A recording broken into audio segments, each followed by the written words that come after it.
Heroine சொல்லுவாங்க, நான் கூட உங்கள் சின்ன வயசில் வர பார்க்கவே இல்லை பாஸ். அப்போது கடைசியாக பார்த்தது.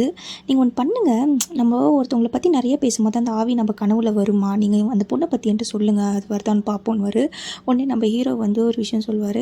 நம்மளை பற்றி ஒருத்தவங்களுக்கு எவ்வளோ தெரியப்படுத்துகிறோமோ அந்த அளவுக்கு நம்மளுடைய வீக்னஸ் அவங்களுக்கு தெரியப்படுத்துகிறோம் அப்படின்னு சொல்லுவார். இது செம்ம மேட்ரு ஆகுது ஆக்சுவலாக. ஸோ நம்ம சொன்ன உடனே நம்ம ஹீரோயின், அப்போ நீங்கள் என்ன நம்பலையா பாஸ் அப்படின்வாங்க. நம்பலை அனுவார். உடனே நம்ம ஹீரோயின், அந்த நாய் கிளம்புது பாஸ் அனுவாங்க. உடனே டக்குன்னு ஏந்திரிப்பாரா. உடனே நம்ம ஹீரோன்னு சொல்லுவாங்க, கண்ணுக்கே தெரியாத ஒரு விஷயத்தை பற்றி நான் சொல்லும் போது என்னை நம்பி என் பின்னாடி வரீங்க, நீங்கள் என்னை நம்புறீங்க சார் அப்படின்வாங்க.